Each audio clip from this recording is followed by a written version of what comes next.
우리 옆에 분들과 한번 인사했으면 좋겠습니다. 예수님의 이름으로 사랑하고 축복합니다. 예수님의 이름으로 사랑하고 축복합니다. 이게 높은 강대상이 4년 전에 경험을 했는데, 3년 전에 경험을 했는데, 아직도 적응이 안 되네요. 하여튼 3년 동안 한국 출장 잘 갔다 왔습니다. 여러분 반갑고, 보고 싶었습니다. 여러분들은 종말이라고 하면 어떤 생각이 드세요? 종말. 종말이라고 하면은 뭐 여러 가지 생각들이 뭐 드실 겁니다. 뭐 또 종말이라고 하면은 뭐 예언들도 여러분들 생각이 나죠. 우리가 잘 알고 있는 노스트라다무스의 뭐 예언 같은 것도 여러분들이 생각이 나실 것이고, 또 여러분들 뭐 잘 모르시겠지만 만유인력의 법칙을 발견한 아이작 뉴턴도 사실 이 종말에 대해서 이야기한 적이 있다고 합니다. 이 사람이 이제 수학자이지 않습니까? 그래서 수학자답게 종말을 이제 계산을 했는데, 다니엘서와 요한계시록에 나오는 그 숫자들, 뭐 1260일, 뭐 한때, 두때, 반때, 뭐 이런 숫자들을 가지고 이제 계산을 해서 종말의 날을 계산을 했는데, 계산을 해보니까 2060년이 이제 종말이다라고 이렇게 계산이 나왔다고 하더라고요. 아직 40년 정도 남은 것 같습니다, 맞죠? 그렇게 보면은. 하지만 이 계산 방법이 참 주관적이라서 좀 신빙성이 없는 것 같습니다. 그 외에도 뭐 다빈치 코드가 알려주는 종말의 날도 있고, 뭐 여러 가지 뭐 종말에 대해서 이제 예언하고 또 말하는 그런 많은 사람들이 있습니다. 제가 지구 종말에 대해서 검색을 하다 보니까 2026년 11월 13일에 지구가 종말한다라는 그런 이야기도 있더라고요. 근데 무슨 근거로 그렇게 이야기하는지 제가 자세히 찾아보진 않았습니다. 쓸데없는 이야기 같아서 그냥 자세히 알아볼 필요도 없을 것 같더라고요. 그런가 하면 이제 나사에서 최근에 발표한 부분인데, 뭐 일명 무서운 달이라고 해서 20년 주기로 달의 조성력이 엄청 커진다고 하는데, 그 달의 조성력이 강해지면 이 해수면이 상승을 하게 되고, 이제 그러면 2030년에 이 지구 온난화로 인해서 급격한 해수면 상승 형상과 함께 이 달의 조성력이 이 최고점을 찍어서 이 상상을 초월하는 해수면 상승이 발생할 수도 있다라고 뭐 이야기를 하더라고요. 제가 작년쯤에 2050 거주불능 지구라는 이제 책을 읽은 적이 있는데, 또 거기에 보면은 지구가 이제 2050년이 되면은 지구가 이제 거주하기 힘든 곳이 된다고 이제 이야기를 하고 있습니다.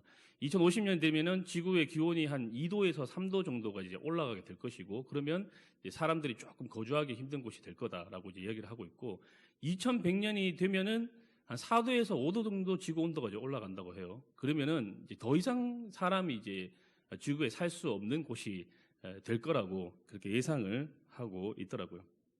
어쩌면 인간은, 제가 이 책을 읽으면서 느낀 게 뭐냐면, 어쩌면 인간은 가만히 놔두면은 자면할 존재가 아닌가라는 그런 생각이 들었습니다. 성경에 보면은 이 마지막 때가 되면은 하나님이 이제 불로 세상을 이제 심판을 하신다고 그렇게 말씀하시지 않습니까?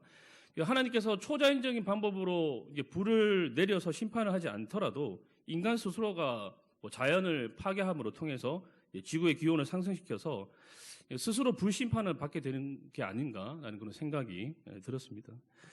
그래서 많은 과학자들과 일반 기업의 오너들이 이 지구의 그 종말에 대해서 그 대안들을 제시를 하기도 하는데요. 뭐 세계적인 천재 물리학자 스티브 호킹 박사 같은 경우에는 뭐 세상을 떠나면서 지구 종말에 대해서 이렇게 이야기를 했다고 해요. 인류 멸망을 원치 않는다면 200년 안에 지구를 떠나라. 인류 멸망을 원치 않는다면 200년 안에 지구를 떠나라라고 이렇게 이야기를 하기도 했고, 그리고 뭐 지금 민간 기업 중에서 이런 지구 다음 행성을 이제 찾고 있는 그 기업 중에서 뭐 일론 머스크가 이렇게 운영을 하고 있는 그 어디죠? 테슬라 같은 경우에도 스페이스X라는 그 기업을 통해서 이제 우주 여행 그 프로젝트를 하고 있다는 중에 있다고 합니다. 그래서 지구 다음에 거주할 그런 행성을 찾기 위해서 그렇게 뭐 노력을 하고 있다고 합니다. 자, 이렇게 세상은 종말을 대비해서 그들 나름대로의 해결 방안과 대응을 준비 중에 있습니다.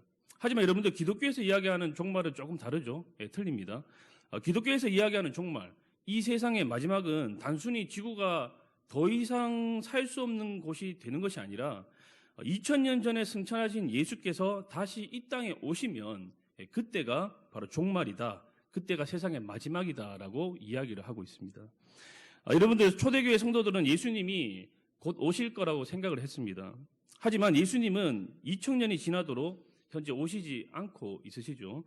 그렇다면 베드로와 바울을 비롯한 이 초대교회 성도들이 예수님의 재림에 대해서 잘못 알고 있었던 걸까요? 하지만 여러분, 종말은 예수님께서 재림하시는 어느 한 시점만을 의미하지는 않습니다. 종말은 어느 한 순간말이 아니라 예수님의 초림부터 시작해서 예수님의 재림까지 그 기간 전체를 바로 종말이다라고 이야기를 합니다. 의미합니다. 그러니까 우리는 지금 현재 종말의 때, 맞죠? 종말을 살아가고 있는 것이죠.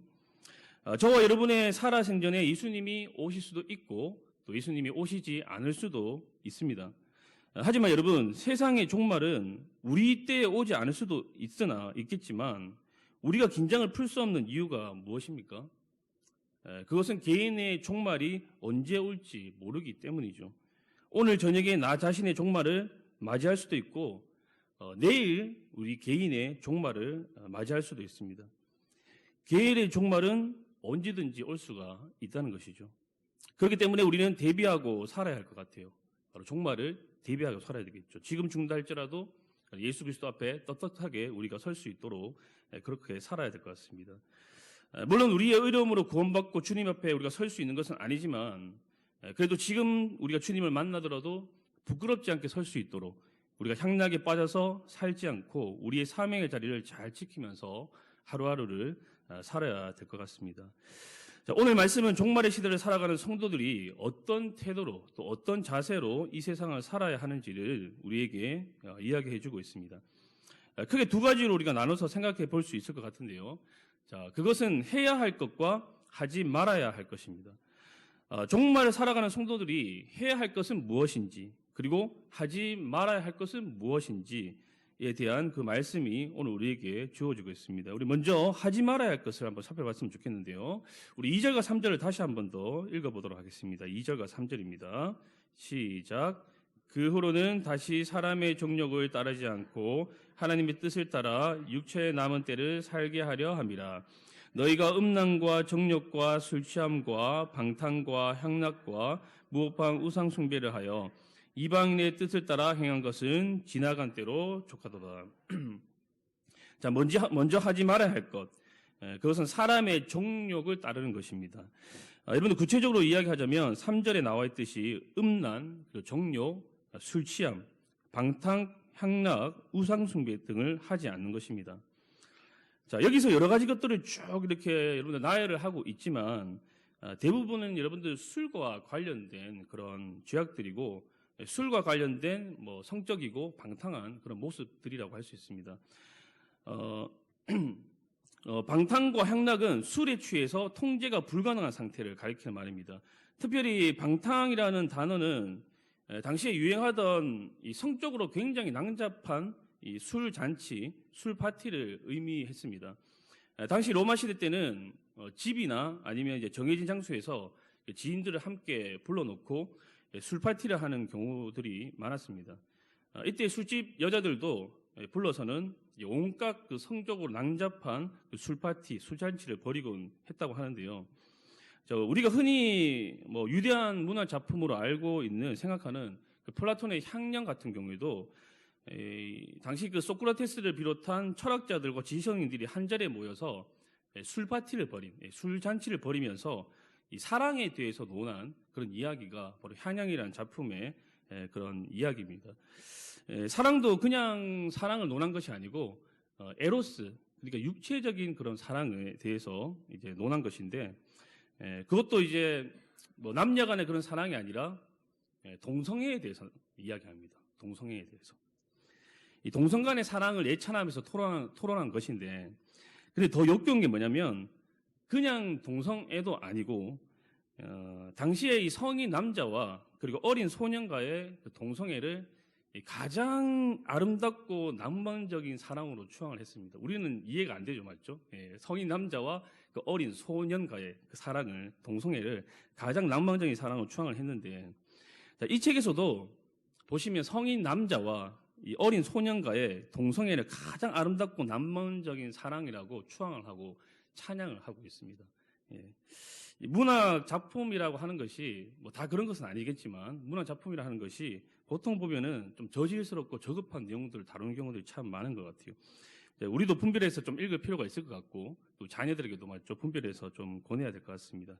어찌되었든 간에 이처럼 술에 취해서 저급한 내용들이 막 오고 가는 것이 한영이라는 책의 내용인데, 베드로가 이 편지를 쓰고 있을 당시에도 이런 성적으로 굉장히 남잡한 그런 술 잔치, 술 파티가 유행을 했을 것이고, 이 베드로의 편지를 받고 있는 성도들도 예전에 예수님 믿기 전에는 이런 향락과 이런 방탕, 이런 난잡한 술 잔치, 술 파티를 하면서 그들 역시 살았을 것입니다.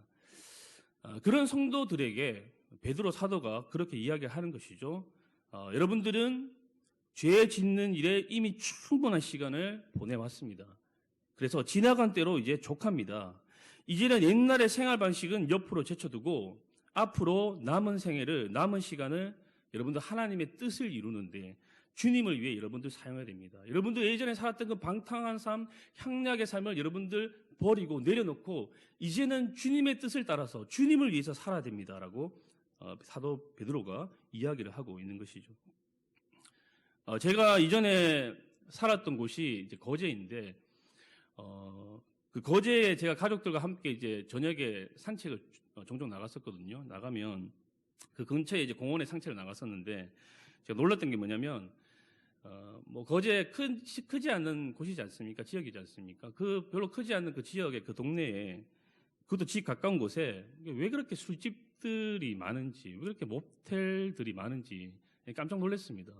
상체를 가는데 자녀들을 데리고 가기에는 굉장히 부끄러운, 좀 그런 생각이, 민망할 정도의 그런 생각이 들더라고요. 코로나 때는 조금 뭐 술집들이, 모텔들이 잠잠했었는데 코로나가 점점 잦아들자 다시 그 지역의 술집들과 모텔들이 다시 선행하는 것을 제가 보았습니다. 그래서 당시에 교회에서 그 지역을 놓고 기도를 많이 했던 것 같아요. 그 지역의 문란하고 음란하고 그런 안 좋은 저급한 환경을 놓고 많이 기도했던 것 같습니다.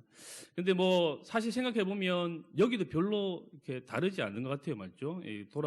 둘러보면은 술집들도 많고, 맞죠? 유흥을 이렇게 즐길 만한 것들이 굉장히 많은 것 같습니다. 그래서 우리가 이 지역에 이런 문란하고 저급한 그런 환경들을 놓고도 기도를 해야 될 것 같아요. 특별히 뭐 여러분들은 이렇게 유혹을 받지 않겠지만 여러분들의 자녀들, 그리고 배우자님께서는 유혹을 많이 받으시겠죠. 먼저 술집도 많고 유흥수도 많기 때문에. 그래서 자녀들과 남편들이 그런 음란한 그런 환경에 젖어들지 않도록, 빠지지 않도록 기도를 많이 해야 될 것 같습니다. 여러분들 아시다시피 맨모 삼천지교라는 말도 있듯이 애들 교육상도 먼저 좋지 못한 것 같고, 우리 역시 이런 환경에 계속해서 노출되다 보면은 우리도 연약한 인간이기 때문에 넘어지지 않을 거라는 그런 보장도 없는 것이죠. 안타깝지만 이런 좋지 못한 그런 환경이 젊은 청년들에게도 영향을 많이 주는 것 같습니다. 뭐 예전에 제가 이제 있던 교회에서는 이제 청년부를 담당했었는데, 청년부를 담당하면서 이 술과 유흥으로 삶이 완전히 무너져버린 그런 청년들을 종종 만나고는 했습니다.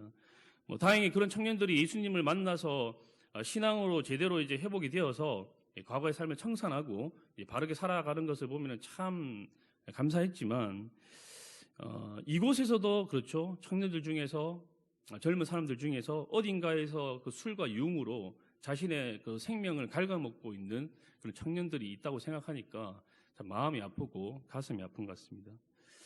그렇다면 여러분, 우리는 어떻습니까? 오늘 말씀에 이런 뭐 극한 방탕, 극한 향락의 모습은 우리에게는 없을지도 모르겠습니다. 하지만 여러분들, 드러나지 않게 은밀하게 즐기는 그런 소소한 쾌락들이 여러분들에게는 없습니까? 여전히 버리지 못하고 있는, 여전히 탐닉하고 있는, 뭐 극한 방탕은 아니지만 작은 그런 방탕의 모습들, 향락의 그런 모습들, 여전히 청산하지 못하고 있는 뭐 과거의 죄의 잔재들, 혹시 그런 것들이 여러분들에게는 없습니까? 이제 우리는 남은 생애를, 우리의 육체의 남은 때를 하나님의 뜻을 따라서, 그렇죠, 의를 위해서, 하나님의 나라와 복음을 위해서 살아야 합니다. 여러분들 왜 그렇습니까? 바로 예수께서 육체의 고난을 통해서 우리의 죄의 문제를 끝내시고 해결하시기 때문이죠. 여러분 1절 한번 같이 한번 읽어보도록 하겠습니다. 1절입니다. 시작.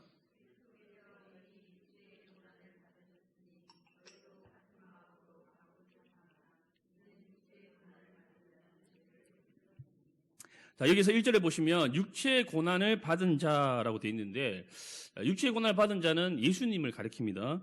자, 예수께서 십자가 고난을 통해서 우리의 죄를 그치게 만들었다. 우리의 죄의 문제를 해결하시고 끝내시고 그치게 만들었다는 겁니다.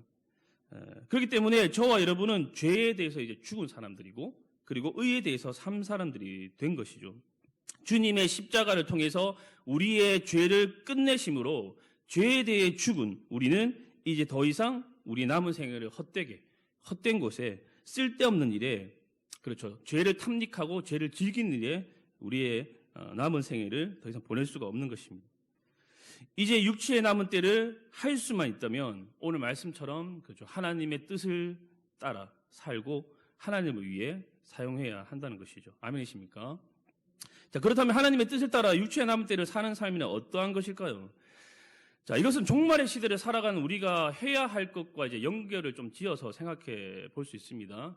방금까지 우리가 종말의 시대를 살아가는 우리가 하지 말아야 할 것에 대해서 먼저 살펴보았죠. 이제는 우리가 종말의 시대를 살아가면서 해야 할 것이 무엇인가 한번 살펴보도록 하겠습니다.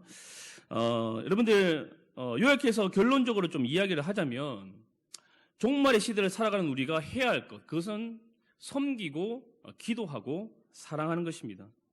여러분들, 우리가 오늘 함께 읽었던 베드로전서 4장 7절에서 11절까지의 말씀을 한번 보시면, 이제 좀 길게 되어 있지만 요약을 하자면, 저는 그렇게 이제 요약을 하고 싶습니다. 섬기고 기도하고 사랑하라. 섬기고 기도하고 사랑하라. 이렇게 요약하고 표현할 수 있을 것 같아요.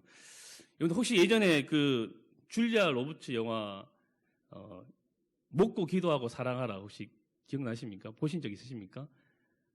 영화는 안 보고 이제 담 쌓고 사는 분들이시군요. 영화도 보고 좀 그렇게 하십시오. 자, 그런 영화가 있어요. 먹고 기도하고 사랑하라. 예, 그 좀 패러디해서 제가 이렇게 좀 표현을 해봤는데, 섬기고 기도하고 사랑하라. 자, 섬기고 기도하고 사랑하는 것. 이것은 종말의 시대를 살아가는 우리가 뭐 반드시 해야 할 것들이고, 죽을 때까지 우리가 해야 할 선한 행위들인 것이죠. 주님 다시 이 땅에 오실 때까지, 혹은 우리가 주님 품으로 갈 때까지 우리가 지속적으로 계속해서 끊임없이 해야 될 것, 섬기고 기도하고 사랑하는 것입니다.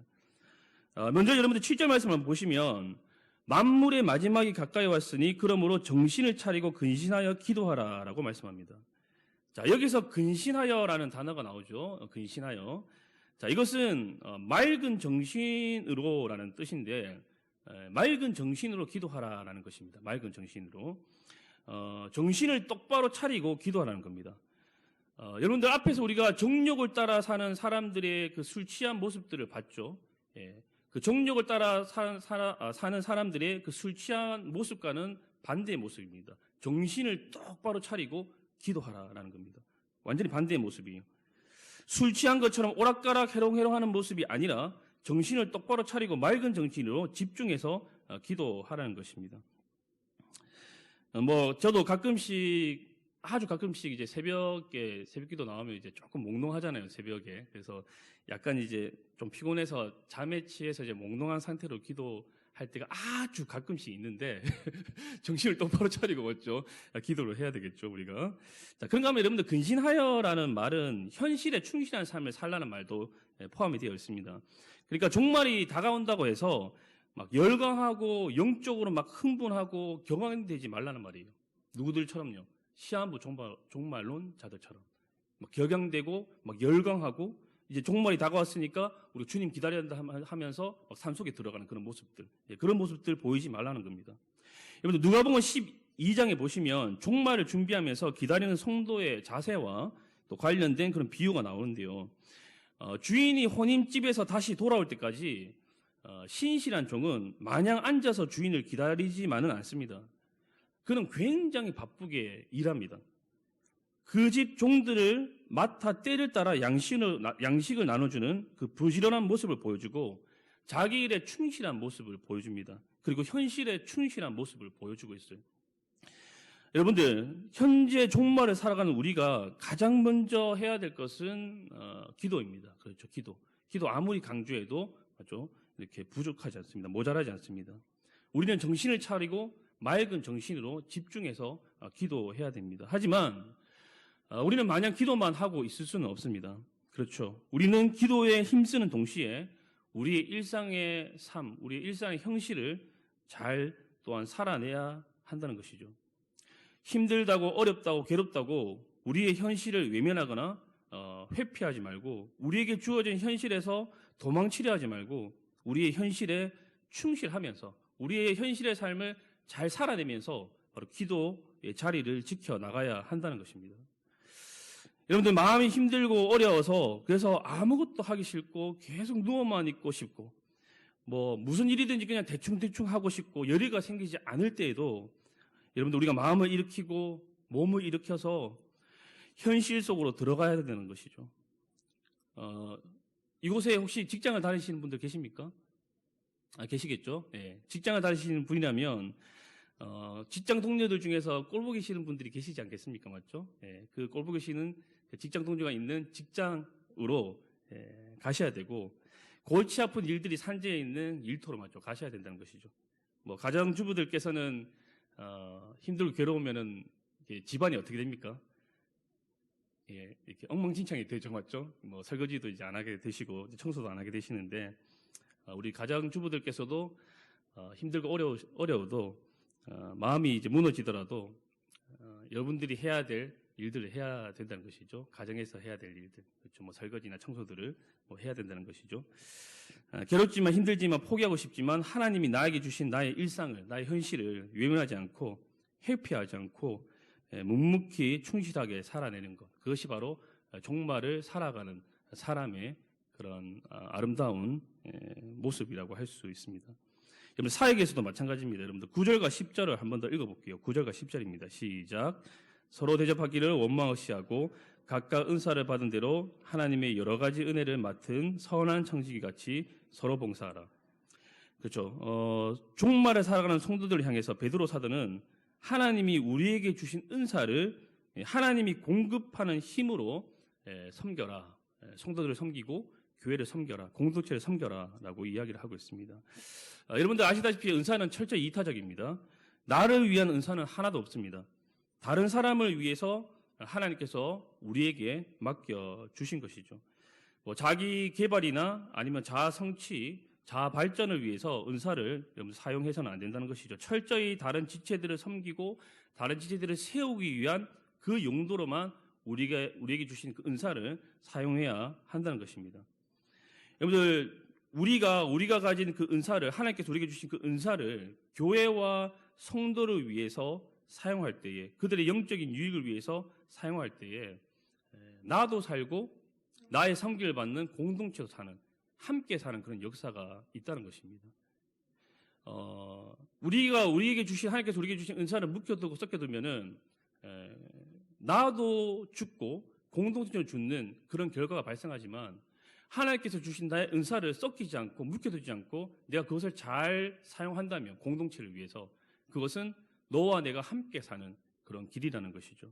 하나님께서 여러분들에게 주신 그 은사를 묵혀두지 마시고 섞여두지 마시고 활발하게 여러분들이 잘 사용했으면 좋겠습니다. 그래서 여러분들도 성장하고 공동체도 성장하는 함께 성장하고 함께 사는 그런 역사가 여러분들에게 있기를 주님으로 축복합니다. 자, 그런가 하면 여러분들 마지막으로 이제 종말의 시대를 살아가는 성도들을 향해 베드로 사도는 또한 이것을 강조를 하는데요. 자, 8절입니다. 우리 8절 한번 더 읽어봅시다. 시작. 무엇보다도 뜨겁게 서로 사랑할지니. 자, 베드로 사도는 이제 종말을 살아가는 우리들에게 특별히 이제 사랑을 강조를 합니다. 사랑. 여러분들 예수님께서 마지막 때가 되면은 종말의 때가 되면은 나타나는 사회의 특징들 중 하나로 무엇을 말씀하셨냐면 사랑이 없어질 것이다. 사랑이 식어질 것이다라고 예언을 하셨어요. 그래서 여러분들 마태복음 24장 14절에 보시면 예수님께서 이렇게 말씀하셨습니다. 불법이 성함으로 많은 사람의 사랑이 식어지리라. 많은 사람의 사랑이 식어지리라. 여러분들 세상은 더 편리해지고 과학 문명은 최첨단을 달리고 있습니다. 하지만 여러분들 어떻습니까? 사람들의 마음은 더 허망하고 더 허무하고 더 허덕이는 것 같아요. 바쁘게 막 돌아다니고 뭔가로 분주하게 하지만 그들에게 밀려오는 어떤 공허감들, 허무감을 막을 수는 없습니다. 여러분들 왜 그렇습니까? 그들이 바로 참된 사랑을 만나지 못했기 때문이죠.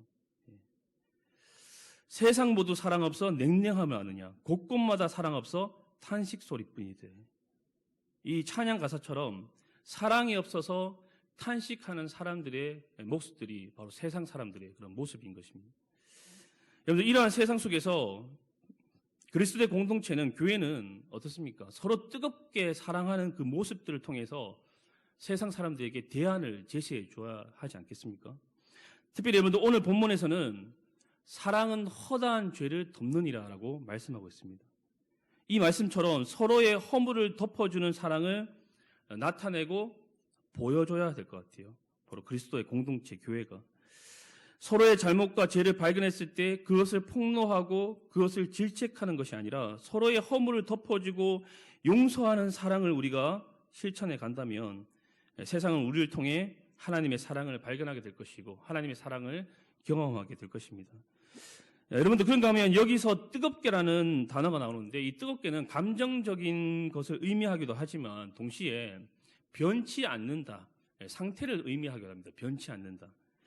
그러니까 뜨겁게 서로 사랑하라라는 말은 사랑을 변치 않게 유지하라는 그런 의미입니다. 사랑을 변치 않게 유지하라. 사랑의 지속성을 말하는 것입니다. 사랑 여러분, 서로에 대한 사랑이 식어지지 않기를 바랍니다. 아멘 안 하시나요? 서로에 대한 사랑이 식어지지 않기를 바랍니다. 예, 그렇죠. 안타깝지만 쇠퇴해가는 교회나 공동체의 특징 중 하나가 뭐냐면 서로에 대한 사랑과 관심이 식어진다는 거예요. 서로에 대한 사랑과 관심이 사라져 간다는 겁니다. 쇠퇴해가는 교회, 쇠퇴해가는 공동체의 특징. 여러분들, 우리 안에 교회와 성도에 대한 사랑이 점점 소멸되어 가고 있다면, 점점 사라져 가고 있다면 다시 한번 내 안에, 우리 안에 부흥의 불꽃을 피워야 하는 그런 시점일지도 모르겠습니다. 우리 한마음교회가 서로에 대한 사랑을 변치 않게 유지하는 그런 공동체의 교회가 되기를 축복합니다. 변치 않게 유지하는 것을 뛰어넘어서 서로 뜨겁게 사랑하는 사랑의 공동체가 되기를 주님으로 간절히 축복합니다. 아멘. 우리 옆에 분들 한번 보십시오. 한번 인사할까요? 주님의 이름으로 뜨겁게 사랑합니다. 자, 앞뒤로도 주님의 이름으로 뜨겁게 사랑합니다. 예. 말처럼 그렇게 행동하십시오. 예. 말씀을 정리하겠습니다. 여러분들, 단순히 사랑뿐만이 아닙니다. 아니라 지금까지 우리가 살펴본 대로 기도하는 것, 그리고 현실에 충실한 삶을 사는 것, 섬기는 것, 이 모든 것 역시 우리가 변치 않고 끊임없이 지속해서 해야 하는 선한 행위들입니다. 방금도 얘기했듯이 주님 다시 오실 때까지, 아니면 우리가 주님 품으로 갈 때까지 우리가 지속해서 끊임없이 해야 될 것, 섬기는 것, 그리고 기도하는 것, 사랑하는 것, 그리고 현실의 삶에 충실한 것. 여러분들, 비록 우리의 현실이 녹록지 않고 여전히 골치 아픈 일들과 우리를 괴롭히고 힘들게 하는 사람들과의 그 관계의 어려움들이 곳곳에 산재해 있지만 우리는 계속해서 섬기고 기도하고 사랑해야 됩니다. 그 자리를 이탈하면 안 됩니다. 여러분, 당시 베드로 사도의 편지를 받던 교회 성도들도 그렇습니다. 그들에게도 핍박이 있었고 박해가 있었어요. 그리고 애매하게 고난을 당했습니다. 그들이 겪었던 핍박과 고난을 혹자는 네로 황제에게 받는 핍박이었다, 고난이었다라고 이야기하는 사람도 있고, 또 혹자는 당시 초대교회 성도들이 일반적으로 당하는 그런 어려움이었다, 신앙 때문에 당하는 어려움이었다라고 이야기하기도 합니다. 이처럼 극심한 박해와 어려움을 겪는 교회와 성도들에게 베드로 사도는 고난을 피해서 도망치지 말라고 말합니다. 현실을 부정하라고 말하지 않습니다. 어려움을 피해서 잠깐 대피하라고, 세상과 조금 타협하라고 그렇게 이야기하지 않습니다. 오히려 계속해서 여러분들 선을 행하십시오. 계속해서 여러분들 거룩하게 사는 것을 포기하지 마십시오. 여러분들의 그 자리를, 섬기는 그 자리를, 기도하는 그 자리를, 사랑하는 그 자리를 여러분들 계속해서 지켜나가 주십시오 라고 베드로 사도가 오늘 이 베드로서를 통해서 성도들에게 요청을 하고 있는 것이죠. 베드로 사도는 오늘 이 말씀을 통해서 오늘 우리에게도 그렇게 이야기를 합니다. 여러분, 녹록치 않은 현실이지만 날마다 매일매일이 참으로 버거운 하루이지만 그럼에도 불구하고 거룩하게 사는 것을 포기하지 마십시오. 여러분들의 자리를 잘 지켜나가 주십시오. 사랑하는 것, 기도하는 것, 섬기는 것, 그 자리를, 현실의 일상의 그 자리를 여러분들 잘 지켜나가 주십시오. 라고 베드로 사도가 또한 동일하게 우리에게 이야기하고 있는 것입니다. 여러분들, 하나님은 우리의 자리를 잘 지켜나가는 그런 우리들을 통해서 영광을 받으실 것입니다. 영광의 주님께서 이 땅에 다시 오실 때 우리가 힘들고 어려운 그 상황 속에서도 우리의 자리를 잘 지켜나갔던 그 모습을 하나님께서 기억하시고 하나님께서는 우리에게 칭찬과 아름다운 멸류관으로 우리에게 허락해 주실 것입니다. 오늘 이 베드로 사도의 권면과 도전의 메시지가 저와 여러분의 말씀으로, 저와 여러분의 메시지로 다가오게 되기를 주님 이름으로 간절히 축복합니다. 어려운 현실 속에서도 섬기고 기도하고 사랑하는 것을 멈추지 않는, 그리고 주어진 현실의 일상의 삶을 잘 살아내므로써 하나님의 영광의 꽃이 되는 여러분들이 될 수 있기를 주님의 이름으로 간절히 축원합니다.